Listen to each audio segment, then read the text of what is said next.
Welcome to YouTube channel GK GS with Manish sir. आज 25 जुलाई 2024 है और आज के जितने भी महत्वपूर्ण करंट अफेयर्स होंगी और स्टैटिक जीके होंगी वो हम इस वीडियो में डिस्कस करेंगे। तो आइए शुरू करते हैं आज के महत्वपूर्ण करंट अफेयर्स को। दोस्तों, आज का पहला प्रश्न है, हैनल पासपोर्ट इंडेक्स 2024 में कौन सा देश प्रथम स्थान पर है? तो सिंगापुर दोस्तों प्रथम स्थान पर है, जापान, फ्रांस और इटली द्वितीय स्थान पर है। तो हैनली पासपोर्ट इंडेक्स 2024 में कौन सा देश प्रथम स्थान पर है? सिंगापुर प्रथम स्थान पर है दोस्तों। देखो दोस्तों, सिंगापुर के पासपोर्ट पर आप 195 देशों की वीज़ा फ्री एंट्री है। अर्थात दोस्तों, अगर आपके पास सिंगापुर का पासपोर्ट है तो आप 195 देशों की यात्रा कर सकते हो। दूसरे स्थान पर जापान है, फ्रांस है, इटली है, जर्मनी है और स्पेन है।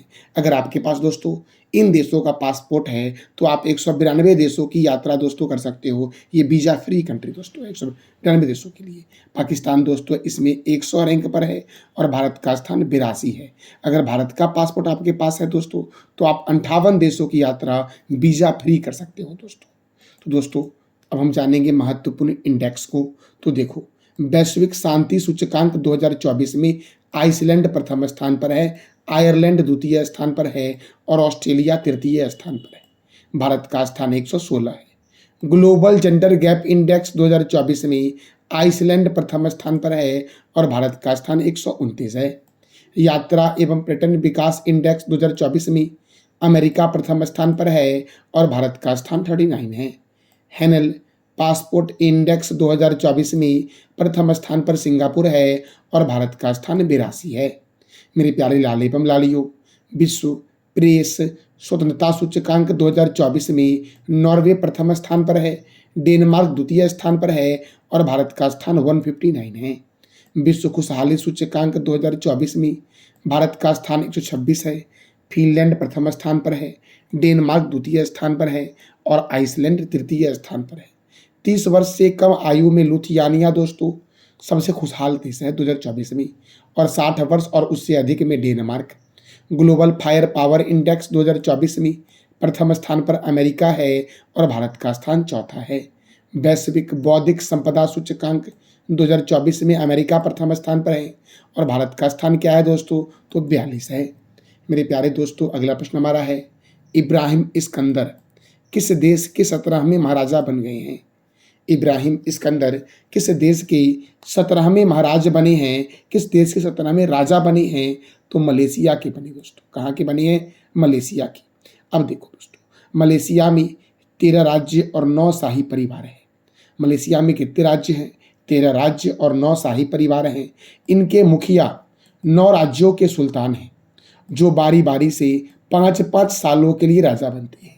तो इनके मुखिया दोस्तों 9 राज्यों के सुल्तान होते हैं जो बारी बारी से 5-5 सालों के लिए राजा बनते हैं।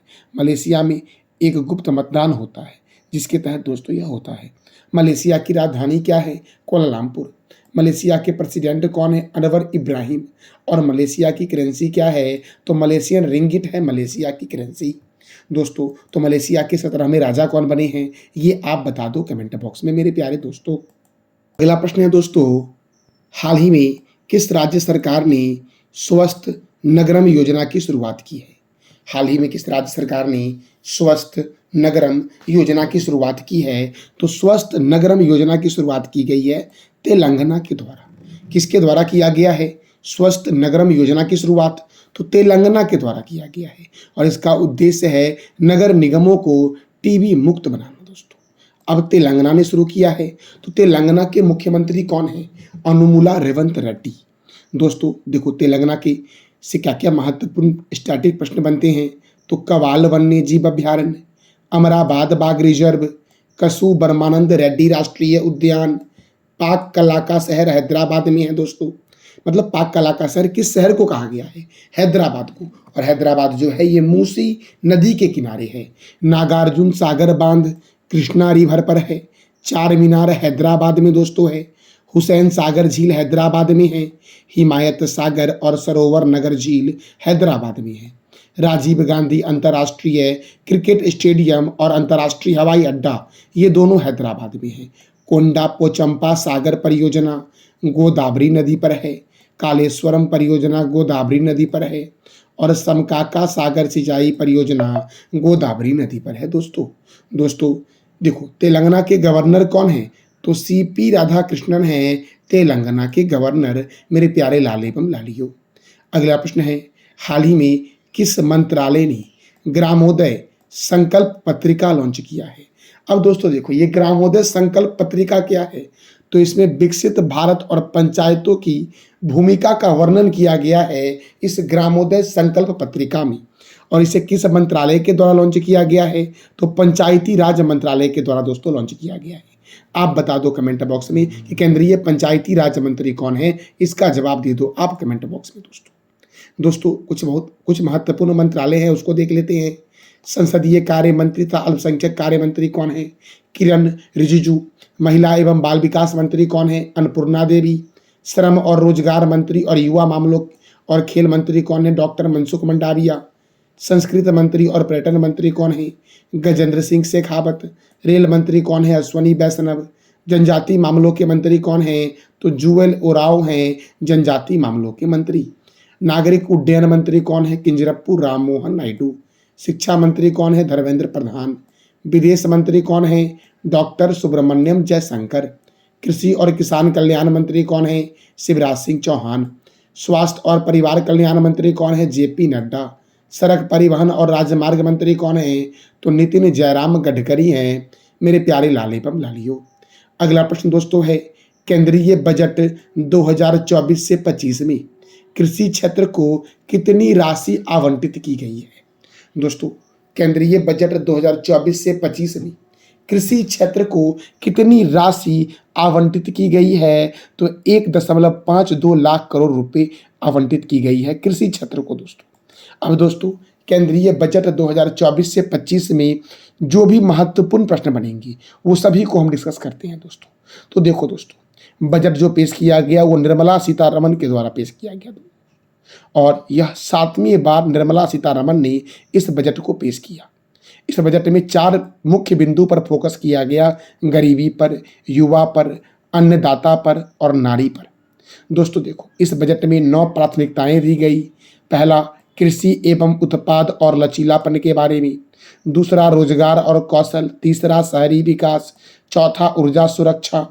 आधारभूत संरचना, विनिर्माण और सेवाएं, नवाचार, अनुसंधान एवं विकास, अगली पीढ़ी के सुधार के लिए बात की गई। समावेशी मानव संसाधन विकास और सामाजिक न्याय के बारे में दोस्तों इस बजट में बात कही गई। यानी कि इस बजट में कितने प्राथमिकताएं दी गई? 9 बातों को प्राथमिकताएं दी गई, जो नीचे दिया गया है दोस्तों। अब देखो दोस्तों, जो वित्त मंत्री निर्मला सीतारमण है, ये पहली पूर्णकालीन महिला वित्त मंत्री है और निर्मला सीतारमण ने अपना पहला बजट कब पेश किया था? 2014 में। संसद में इन्होंने 7वीं बार बजट पेश किया। सर्वाधिक बार बजट पेश करने वाले जो व्यक्ति बने हैं वो बने हैं मोरारजी देसाई, 10 बार पेश किया है। प्रथम वित्त मंत्री दोस्तों कौन थी? तो इंदिरा गांधी दोस्तों प्रथम महिला वित्त मंत्री थी। और प्रथम वित्त मंत्री कौन दोस्तों थी? तो शनमुखम सेट्टी। अगर मैं पूछूं स्वतंत्र भारत के प्रथम वित्त मंत्री कौन थे तो आप क्या बोलोगे? शनमुखम सेट्टी। और स्वतंत्र भारत की पहली महिला वित्त मंत्री कौन थी? इंदिरा गांधी। और पहली पूर्णकालीन महिला वित्त मंत्री कौन है? तो निर्मला सीतारमण दोस्तों। निर्मला सीतारमण ने अपना पहला बजट कब पेश किया? 2014 में। और इस बार 7वां बजट दोस्तों पेश किया गया निर्मला सीतारमण के द्वारा दोस्तों, जिसमें निर्मला सीतारमण ने 4 बिंदु पर फोकस रखा, गरीबी पर, युवा पर, अन्नदाता पर और नारी पर। और बजट में कितनी बिंदुओं को प्राथमिकताएं दी गई? तो 9 बिंदुओं को दोस्तों। अब देखो दोस्तों, कर प्रणाली में क्या क्या बदलाव किया गया? तो देखो दोस्तों, पहले 3 लाख तक पर जो टैक्स था वो कितना था? 0% था। और अभी भी दोस्तों 3 लाख तक का जो टैक्स दोस्तों लिया जाएगा वो 0% है। 3 से 6 लाख तक का टैक्स दोस्तों था पहले 5%, अब 3 से 7 लाख तक का दोस्तों टैक्स लाना कितना हो गया? 5%। 6 से 9 लाख तक का दोस्तों पहले टैक्स था 10%, अब 7 से 10 लाख तक का जो टैक्स हो गया वो हो गया दोस्तों 10%। पहले 9 से 12 लाख तक का जो टैक्स था वो था 15%। अब हो गया दोस्तों नई कर प्रणाली में 10 से 12 लाख तक के पर जो टैक्स लगेगा वो लगेगा 15%। तो नया बदलाव दोस्तों क्या हुआ, 3 लाख पर दोस्तों पहले भी 0% था, अभी भी 0% है। 3 से 7 लाख तक दोस्तों अब 5% हो गया। पहले 3 से 6 लाख तक सालाना इनकम वाले का 5% टैक्स लगता था। अब दोस्तों 7 से 10 तक वाले को देना पड़ेगा 10% टैक्स, पहले 6 से 9 तक वाले का था। पहले दोस्तों 9 से 12 तक वाले का था 15%, अब हो गया 10 से 12 लाख तक वाले का दोस्तों 15% टैक्स देना होगा। और मेरे प्यारे लाली बम लालियो देखो, 12 से 15 वाले में कोई बदलाव नहीं किया गया है। 12 से 15 लाख तक वाले को दोस्तों टैक्स देना पड़ेगा 20%, और 12 लाख से ऊपर तक वाले को देना पड़ेगा 30% टैक्स दोस्तों सरकार को। मेरे प्यारे दोस्तों, कुल प्राप्तियां जो हुई दोस्तों इस बार बजट में उधार को छोड़ करके वो हुई 32.07 लाख करोड़। कुल व्यय हुआ कितना दोस्तों, तो 48.21 लाख करोड़। शुद्ध कर प्राप्ति कितना हुआ दोस्तों, तो 25.83 लाख करोड़। राजकोषीय घाटा सकल घरेलू उत्पाद का दोस्तों 4.9% अनुमानित किया गया। जो राजकीय घाटा हुआ वो सकल घरेलू उत्पाद का कितना परसेंट हुआ, तो 4.9% अनुमानित किया गया है मेरे प्यारे लाल एवं लालियों। मेरे प्यारे दोस्तों, अब देखो दोस्तों, प्रमुख मदों पर व्यय करोड़ों रुपए में राशि का कितनी कितनी दी गई। तो सड़क परिवहन और राजमार्ग मंत्रालय को 2,65,808 करोड़ रुपए दिए गए। रक्षा मंत्रालय को दोस्तों 2024 से 25 के नियमित केंद्रीय बजट में रक्षा मंत्रालय को आवंटित की गई 6.22 लाख करोड़ रुपए, जो सभी मंत्रालय से सबसे अधिक है। तो इस बार बजट में सबसे अधिक दोस्तों किससे दिया गया व्यय, तो रक्षा विभाग में दोस्तों सबसे अधिक व्यय दिया गया है। दोस्तों पिछले वर्ष दोस्तों 2023 से 24 की तुलना में 4.79% अधिक दिया गया है। ऊर्जा में दोस्तों कितना दिया गया है व्यय, तो 1,51,851 करोड़, 1,51,851 करोड़ रुपया दोस्तों ऊर्जा विभाग में दिया गया है। कृषि और संवर्धन गतिविधियों में कितना दिया गया है, तो 1,51,851 करोड़। गृह मंत्रालय को कितना दिया गया है, तो 1,50,983 करोड़। शिक्षा मंत्रालय को कितना दिया गया दोस्तों, तो 1,25,638 करोड़ मेरे प्यारे दोस्तों दिया गया।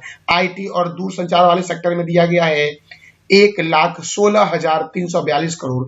स्वास्थ्य विभाग में दोस्तों कितना दिया गया है, तो 89,287 करोड़ दोस्तों। ग्रामीण विकास में कितना दिया गया दोस्तों, तो 68,769 करोड़। सामाजिक कल्याण में कितना दिया गया है, 56,501 दोस्तों 1 करोड़ दिया गया है। वाणिज्य और उद्योग मंत्रालय में कितना दिया गया है, तो 57,559 करोड़ दिया गया है दोस्तों। रेल मंत्रालय में कितना दिया गया है, तो 2,78,500 करोड़ दिया गया है रेल मंत्रालय को मेरे प्यारे दोस्तों। तो ग्रामीण विकास को दिया गया है 6,8769 करोड़ दोस्तों। वाणिज्य और उद्योग मंत्रालय को दिया गया 4,7559 करोड़ रुपए दोस्तों। सबसे अधिक दिया गया है किसको, तो रक्षा में सबसे अधिक व्यय दिया गया है दोस्तों। कितना, तो याद रखना 6.22 लाख करोड़ दिया गया है दोस्तों, जो पिछले बार की तुलना में 4.79% जो है वो अधिक है। मेरे प्यारे दोस्तों, जो नई कर प्रणाली में बदलाव हुआ है, जो नई कर प्रणाली में दोस्तों बदलाव हुआ है, उस नई कर प्रणाली के अकॉर्डिंग मेरे प्यारे लाल एवं लालियों, जो नई कर प्रणाली में बदलाव हुआ है, उस नई कर प्रणाली के तहत 17.5 हजार तक की बचत होगी मेरे दोस्तों। कितना, 17.5 हजार तक की दोस्तों क्या होगी, करोड़ की बचत होगी मेरे प्यारे लाल एवं लालियों। देखो कुल प्राप्ति जो दोस्तों हुई उधार को छोड़ करके कितना हुआ, तो 32.7 लाख करोड़ जो हुई वो कुल प्राप्ति हुई। कुल व्यय कितना हुआ, तो 48.21 लाख करोड़। शुद्ध कर प्राप्ति कितनी हुई, 25.83 लाख करोड़। राजकोषीय घाटा सकल घरेलू उत्पाद का 4.9% अनुमानित है। महंगा क्या हुआ, सस्ता क्या हुआ, देख लो। महंगा हुआ PVC फ्लेक्स बैनर दोस्तों। कुछ दूरसंचार उपकरण महंगे हो गए। सस्ता हुआ मोबाइल फोन दोस्तों, charger, mobile charger, mobile phone parts दोस्तों याद है, मोबाइल फोन पार्ट्स सस्ता हुआ है। चार्जर सस्ता हुआ, सोलर पैनल सस्ता हुआ, सोलर सेल सस्ता हुआ है, सोना चांदी सस्ता हुआ, प्लेटिनम सस्ता हुआ, 25 आवश्यक खनिज भी सस्ते हुए हैं। कैंसर इसके इलाज से जुड़े 3 दवाई को इस बजट में दोस्तों सस्ता किया गया है। अब देखो, प्रधानमंत्री आवास योजना के तहत 3 करोड़ नए घर मिले। शहरी आवास के लिए ब्याज सब्सिडी योजना की घोषणा की गई है। उद्योग श्रमिकों के लिए छात्रावास के तर्ज पर आवासों के साथ किराए के घर की व्यवस्था की गई है। दोस्तों पहले मुद्रा लोन था 10 लाख रुपए, अब मुद्रा लोन दोस्तों 20 लाख रुपए तक मिल सकेगा इस बजट के द्वारा दोस्तों। सबसे महत्वपूर्ण दोस्तों याद रखना आपको कि मुद्रा लोन कितना कर दिया गया, 20 लाख रुपए कर दिया गया मेरे प्यारे लाल एवं लालियों। दोस्तों देखो, अब बजट से कुछ स्टैटिक पॉइंट है देख लो। देखो बजट जो है ये फ्रेंच के ब्रोगेट से बना हुआ है, जिसका अर्थ होता है चमड़े का थैला। बजट का शुभारंभ हुआ था, ये इंग्लैंड में हुआ था। Father of budget in India कौन है? तो जेम्स विल्सन है। Father of budget in India कौन है? James Wilson. पहली बार बजट कब पेश किया गया था? तो 18 फरवरी 1860 को किया गया था। स्वतंत्र भारत का पहला बजट कब पेश किया गया? 26 नवंबर 1947 को स्वतंत्र भारत का पहला बजट पेश किया गया था। स्वतंत्र भारत का पहला बजट दोस्तों किसने पेश किया? तो आर सन्मुखम चट्टी ने पेश किया दोस्तों। गणतंत्र भारत का पहला बजट जॉन मथाई ने दोस्तों 1950 में पेश किया था। भारत के प्रधानमंत्री रहते हुए बजट पेश करने वाले प्रधानमंत्री कौन कौन हैं? जवाहरलाल नेहरू, राजीव गांधी और इंदिरा गांधी। ये तीनों दोस्तों भारत के प्रधानमंत्री थे और बजट भी पेश किए थे। कौन कौन? जवाहरलाल नेहरू, राजीव गांधी और इंदिरा गांधी, मेरे प्यारे लाल एवं लालियों। तो दोस्तों आप बता दो कमेंट बॉक्स में कि स्वतंत्र भारत का प्रथम बजट कब पेश किया गया और किसके द्वारा पेश किया गया। शून्य आधारित बजट को सर्वप्रथम दोस्तों राजीव गांधी के द्वारा पेश किया गया था। अंतरिम बजट को सर्वप्रथम मोरारजी देसाई ने पेश किया। शून्य आधारित बजट के जनक कौन है? तो पीटर ए पायर। कौन है दोस्तों? शून्य आधारित बजट के जनक कौन है? पीटर ए पायर। रेल बजट को आम बजट से अलग किया गया था एकवर्ष समिति की सिफारिश पर। रेल बजट को आम बजट से दोस्तों कब अलग किया गया? 1924 से 25 में अलग कर दिया गया दोस्तों रेल बजट को आम बजट में मिला दिया गया। कब मिलाया गया ये आप बताओ कमेंट बॉक्स में। तो रेल बजट को आम बजट से अलग किया गया था एकवर्ष समिति की सिफारिश पर और इसे अलग किया गया 1924 से 25 में। अब रेल बजट और आम बजट दोनों साथ साथ पेश होता है, तो कब से ऐसा होने लगा ये आप बताओ कमेंट बॉक्स में। बजट किस प्रकार का लेख पत्र है? तो सरकार की राजकोषीय नीति का। बजट किस प्रकार का लेख पत्र है? तो सरकार की राजकोषीय नीति का। बजट का राजस्व अनुमान कौन तैयार करता है? वित्त मंत्रालय तैयार करता है दोस्तों। रेल बजट को आम बजट के साथ प्रस्तुत करने का सुझाव तो दिया गया था, वो विवेक देवराय समिति के सुझाव पर दिया गया दोस्तों। निष्पादन बजट की अवधारणा अमेरिका से ली गई थी। निष्पादन बजट की अवधारणा किस देश से ली गई? अमेरिका से। शून्य आधारित बजट का अन्य नाम क्या है दोस्तों? तो सूर्यास्त बजट। शून्य आधारित बजट का अन्य नाम क्या है? सूर्यास्त बजट दोस्तों। देखो बजट जो है दोस्तों ये किस विषय में आएगा? संपत्ति सूची में आएगा। देखो संविधान में बजट शब्द का वर्णन नहीं किया गया, बजट की जगह वित्तीय विवरण किया गया है और संविधान में वित्तीय विवरण का उल्लेख जो है वो अनुच्छेद 112 में है। पहले लोकसभा में पेश होता है, फिर यह राज्यसभा में दोस्तों पेश होता है। तो यह था दोस्तों आज का आपका टॉपिक बजट। कैसा लगा दोस्तों? इसका फीडबैक आप अवश्य कमेंट बॉक्स में देना और आप बता दो दोस्तों कि बजट किस सूची में आएगा। अगला प्रश्न है प्ले स्पोर्ट्स के ब्रांड एम्बेसडर कौन बनी? सानिया मिर्जा बनी है, मैरी कॉम बनी है और रणविजय सिन्हा बने हैं। इसका आंसर हो जाएगा उपयुक्त सभी। तो प्ले स्पोर्ट्स के ब्रांड एम्बेसडर कौन बनी? सानिया मिर्जा, मैरी कॉम और रणविजय सिन्हा बन गए दोस्तों प्ले स्पोर्ट्स के ब्रांड एम्बेसडर। बेटी बचाओ बेटी पढ़ाओ अभियान के ब्रांड एम्बेसडर कौन है? पिंकी कुमारी। बिस्लरी की पहली वैश्विक ब्रांड एम्बेसडर कौन बनी? दीपिका पादुकोण। रिलायंस जियो मार्ट के ब्रांड एम्बेसडर कौन है? महेंद्र सिंह धोनी। एसबीआई के ब्रांड एम्बेसडर कौन है? महेंद्र सिंह धोनी। मिंत्रा के ब्रांड एम्बेसडर कौन है? रणवीर कपूर। सोनी स्पोर्ट्स नेटवर्क के ब्रांड एम्बेसडर कौन है? कार्तिक आर्यन। और मोटो जीपी इंडिया के ब्रांड एम्बेसडर कौन है? तो शिखर धवन दोस्तों मोटो जीपी इंडिया के ब्रांड एम्बेसडर हैं दोस्तों। बेटी बचाओ बेटी पढ़ाओ के ब्रांड एम्बेसडर कौन है? पिंकी कुमारी। एसबीआई के ब्रांड एम्बेसडर कौन? महेंद्र सिंह धोनी। मिंत्रा के कौन है? तो रणवीर कपूर है मेरे प्यारे लाल एवं लालियों। दोस्तों अगला प्रश्न है राष्ट्रीय आयकर दिवस कब मनाया गया? तो राष्ट्रीय आयकर दिवस मनाया गया 24 जुलाई को दोस्तों। कब मनाया गया राष्ट्रीय आयकर दिवस? 24 जुलाई को। देखो दोस्तों राष्ट्रीय चिकित्सक दिवस 1 जुलाई, चार्टर्ड अकाउंटेंट दिवस 1 जुलाई, राष्ट्रीय डाक कर्मचारी दिवस 1 जुलाई, राष्ट्रीय सहकारिता दिवस 1 जुलाई, विश्व खेल पत्रकार दिवस 2 जुलाई, वर्ल्ड यूएफओ डे 2 जुलाई को मनाया गया है मेरे प्यारे लाल एवं लालियों। अंतर्राष्ट्रीय प्लास्टिक बैग मुक्ति दिवस 3 जुलाई, अमेरिकी स्वतंत्रता दिवस 4 जुलाई, अंतर्राष्ट्रीय सहकारिता दिवस 6 जुलाई, विश्व जूनोसिस दिवस 6 जुलाई, वैश्विक क्षमा दिवस 7 जुलाई को मनाया गया। विश्व चॉकलेट दिवस कब मनाया गया? विश्व चॉकलेट दिवस कब मनाया गया? तो 7 जुलाई को मनाया गया। राष्ट्रीय मत्स्य किसान दिवस 10 जुलाई को मनाया गया। विश्व जनसंख्या दिवस कब मनाया गया? 11 जुलाई को। विश्व पेपर बैग दिवस कब मनाया गया? 12 जुलाई को। विश्व युवा कौशल दिवस कब मनाया गया? 15 जुलाई को। अंतर्राष्ट्रीय आपराधिक न्याय दिवस कब मनाया गया? 17 जुलाई को। संविधान हत्या दिवस कब मनाया गया दोस्तों? तो 25 जून को मनाया जाएगा संविधान हत्या दिवस मेरे प्यारे दोस्तों। नेशनल मंडेला अंतर्राष्ट्रीय दिवस कब मनाया गया? 18 जुलाई को। अंतर्राष्ट्रीय चंद्रमा दिवस दोस्तों कब मनाया जाता है? तो अंतर्राष्ट्रीय चंद्रमा दिवस मनाया जाता है दोस्तों 20 जुलाई को। सही कर लेना मेरे प्यारे लाल एवं लालियों। अंतर्राष्ट्रीय चंद्रमा दिवस कब मनाया जाता है? तो 20 जुलाई को मनाया जाता है। नेशनल मैंगो डे 22 जुलाई और राष्ट्रीय प्रसारण दिवस कब मनाया जाता है? तो 23 जुलाई को मनाया जाता है राष्ट्रीय प्रसारण दिवस मेरे प्यारे लाल एवं लालियों। अगला प्रश्न है, हाल ही में आईओसी के द्वारा किसे अंतर्राष्ट्रीय ओलंपिक ऑर्डर पुरस्कार से सम्मानित किया गया है? तो अभिनव बिंद्रा को दोस्तों आईओसी के द्वारा किसे अंतर्राष्ट्रीय ओलंपिक ऑर्डर पुरस्कार से सम्मानित किया गया? तो अभिनव बिंद्रा को सम्मानित किया गया है मेरे प्यारे लाल एवं लालियों। दोस्तों ये था हमारा आज का महत्वपूर्ण करंट अफेयर्स। मैंने पिछले क्लास में आपके कुछ करंट अफेयर करवाए थे, जरा उसको हम रिवीजन कर लेते हैं।